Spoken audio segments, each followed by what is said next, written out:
Shut the door again. It's cold out there.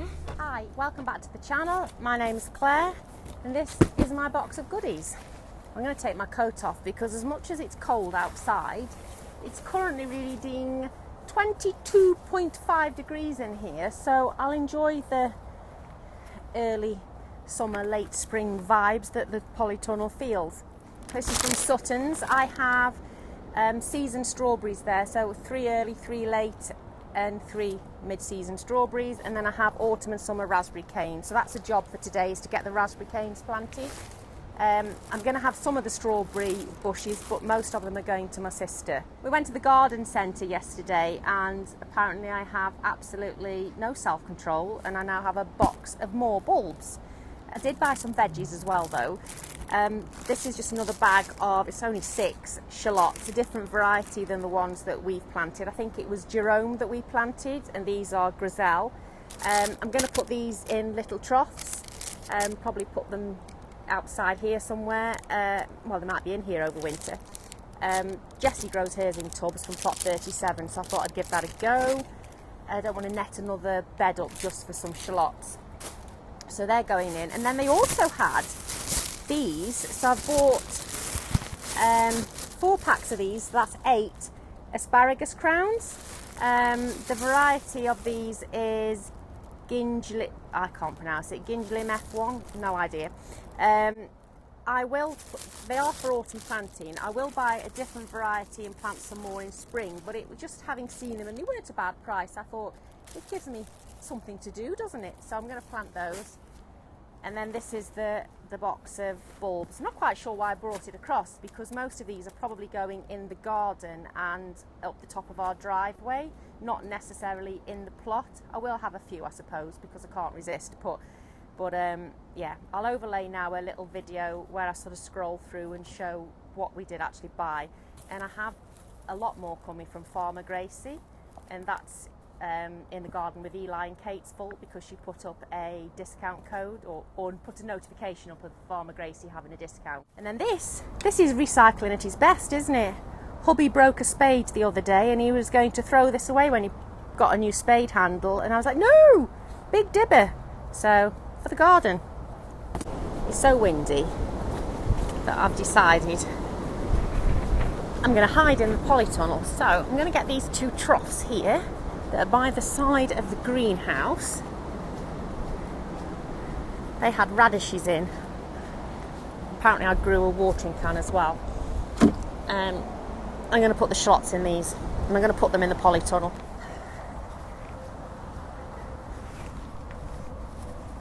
Oh, that was heavier than I thought as well. There are a few weeds growing in here, so I will just pull those out, and the rest of it seems to be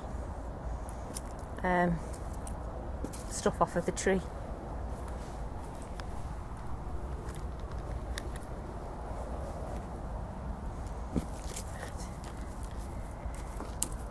It grew 1 batch of radish, so I'm pretty certain it'll be alright to put some onions into it. Just to give them a bit of help, I am going to add some fish blood and bone into it. Just sprinkle some in and then I'll dig it in.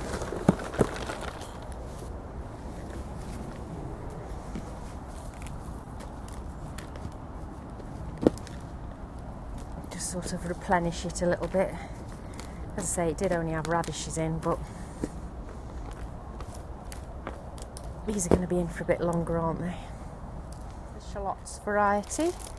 It's only 8 in a packet, but they're already sprouting, so they certainly need planting now.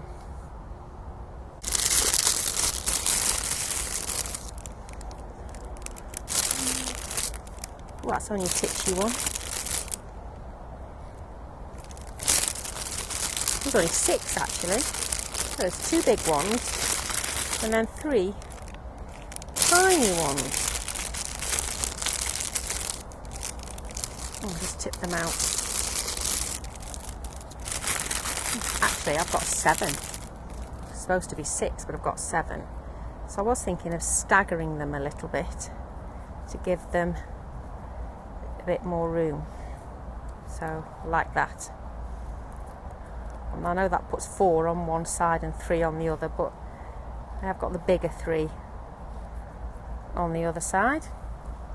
What do we think about that? I think I'll go for it.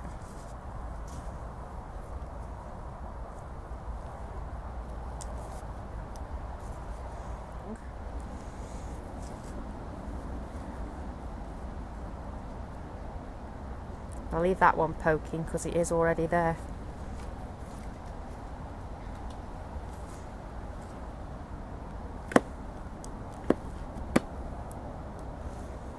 Take these bits out.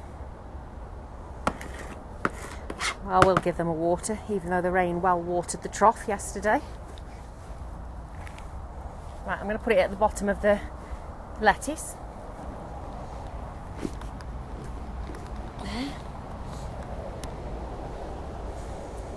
Still got plenty of room to get around them. It'll probably be a bit of a draft buffer for the lettuce as well. Yeah, that's one job done.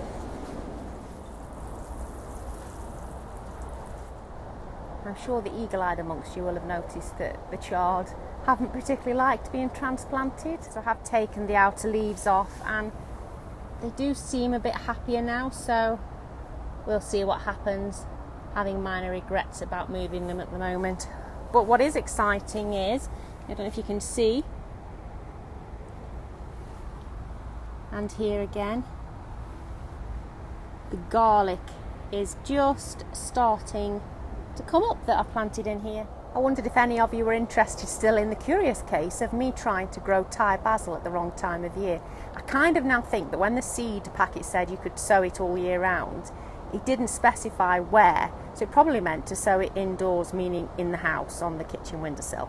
Anyway, it's been under this cloche now for about a week, and look, it's actually starting to grow. Maybe it did need a bit more warmth. I have been taking these side pieces off to give it some ventilation in the day. You'll see through there now. It's very windy out there.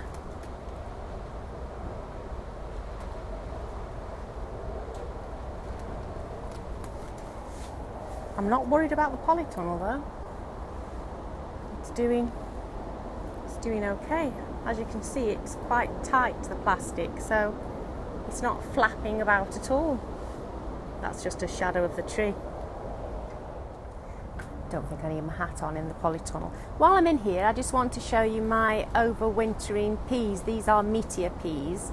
And I'm showing this again for Ali from the Rusty Garden, because Ali has planted her sweet peas, and I was saying how my peas have really thickened up with extra growth on them since I've been cutting the tops off. You can see they're all the same there. So it definitely helps to thicken the plant up.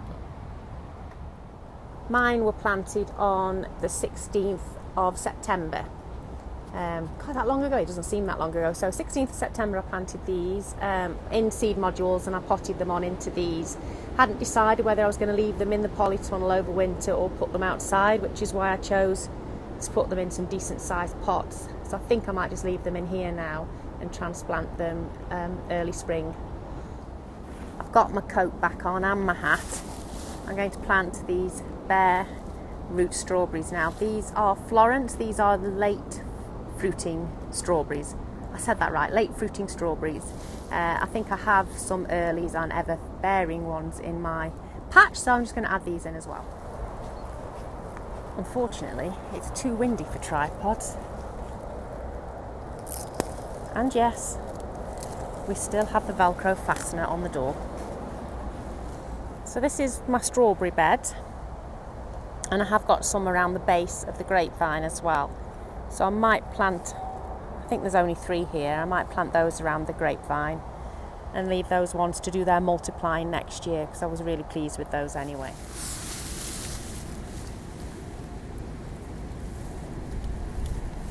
Oops. Probably going to lose the bag now. So there's 1. Oh, there's more. 2, 3, 4, 5, 6. Oh my, there's more than I thought.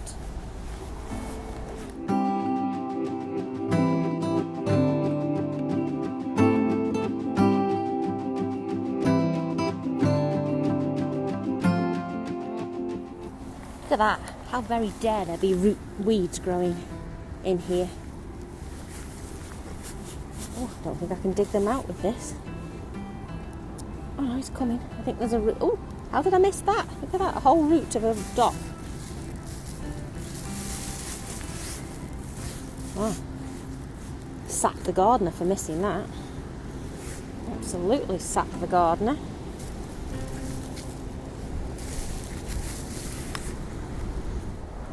I've just been and got the raspberry canes, they're down there. There's 3 varieties, Autumn Bliss, that's pretty obvious, and then I have Glen Ample and Glen Prosen. Now Glen Ample apparently is a spine-free mid-season cropper, heavy yielding. Glen Prosen is a summer cropper, and obviously Autumn Bliss speaks for itself. I'm planting the autumn one this side of the fruit cage and the summer ones the other side, simply so that it avoids confusion for me of which is which when it comes to the different ways of pruning summer and autumn varieties next year. I didn't think this through because I need a pair of scissors to cut them open. Off I go for scissors. I've come back with snips instead, seeing as I've got them in the shed. Thought that was better than scissors.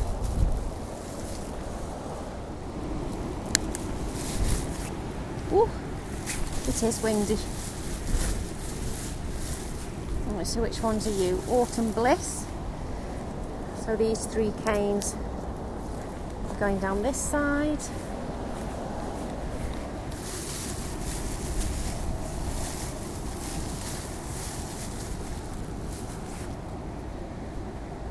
Start with these here. 2, 3. Not sure that I need 9 canes in here, to be honest.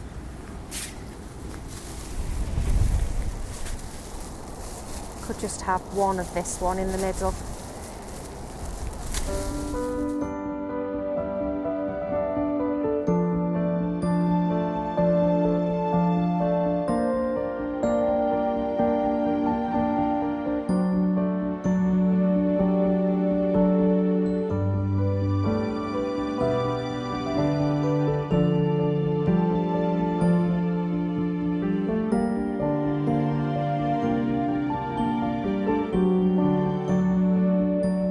So there we have it. I've put 3 of the Glen Prosen in, 1 of the Glen Ample in the middle, and then the 3 Autumn Bliss at the other end.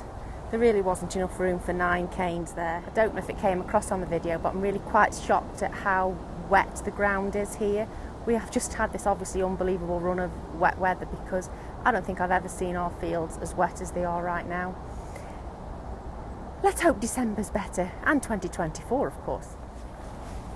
For these 2 summer ones that I've got left over, I'm just going to put them in a pot for now, and I'll see whether my sister wants them or whether to advertise them to somebody for free on the local pages. That's that. I might just leave the tub there. They can enjoy some weather.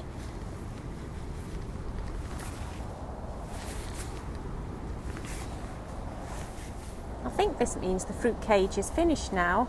I've got my 3 blueberries here, the 2 pink lemonades on the end, and then a normal blueberry in the middle.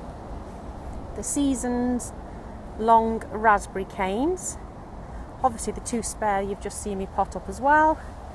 I have 2 gooseberries here, both dessert red gooseberries. The blackcurrant, the strawberry bed that I've already shown you, and then obviously the new strawberries and the baby grapevine.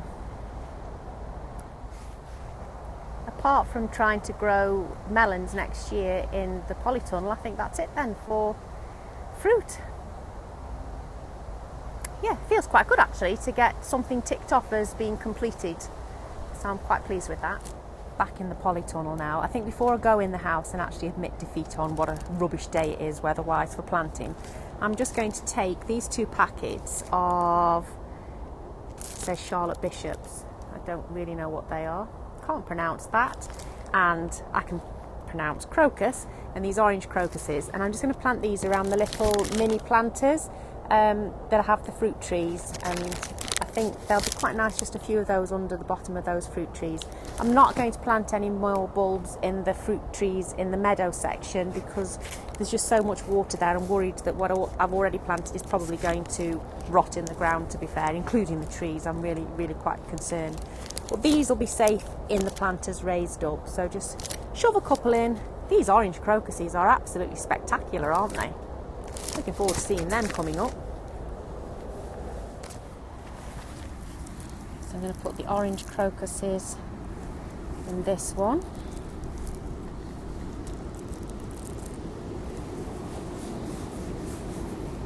I've already got the other plants, some other bulbs on these edges.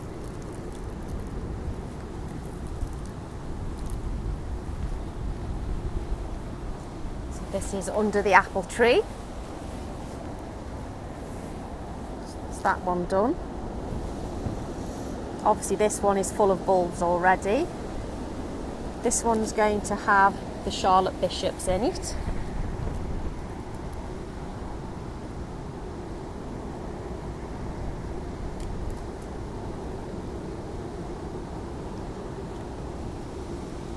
And again, these have got, can't even remember what I planted either sides of these. This is why I'm making these videos, so that I can remind myself what I did and when I did it, because I'm telling you now, I can't remember. I can't remember already. And then this final one here, under this apple tree, because it's a pear in the middle, a patio pear, this is also having crocuses, but not the orange ones. This is having mixed ones. So there you go. I'm not actually going to know what colours are coming up. They could be completely unsymmetrical. How will I cope with that? Done quite well for someone that said these bulbs were going along the drive. I can't be the only one addicted to planting spring bulbs. I just can't be. How many of you planted? Let me know in the comments. I also planted some more here and again there and there in these planters outside the polytunnel. I thought I'd show you something quite exciting. I've just uncovered it to have a good look. This is my garlic bed. And as you can see, it's coming up. These ones this side are cork white, and here. The other side of the bed is Provence white, and they haven't started to come up yet. Oh, they have. There's one there. I see it now. There's one there, look. Take it back. But then I also have shallots growing in the centre. So this sort of is in the middle of a number 5. And they don't seem to be doing anything yet. I'm pretty certain they're not liking the weather. I don't think any of us are liking this weather, are we? But it's one of the reasons why I did put those other ones in the polytunnel, just to see if they preferred it there. I mean, look how bright the sun is. I have a cap on, but it's glorious. It's why it's so hot in the polytunnel, because the sun is absolutely glorious. I know I say it every video, but I really can't wait to be doing these panning shots and there to be structure and plants and, well, just productivity behind me. It's going to look good, isn't it? I'm really excited. I'm going to end this video here. There's not a lot really else to do. It's just a bit too wild out there now. I'm outside for the sake of it, just because it's not raining. But I think I'm going to go and get a hot drink and sit and curl up with my little doggy in front of the TV and watch some of you. I think there's a Flying Gardener episode that I've not watched, so I'm going to watch Will's episode now. As I'm talking about that, I am approaching 500 subscribers, which blows my mind. I mean, really, it does blow my mind. Thank you to each and every one of you who has seen something that you've enjoyed enough in these videos to click that subscribe button. I really appreciate it. So without further ado, I'm going to go in the house, get warm, and I will catch you in the next video. Bye.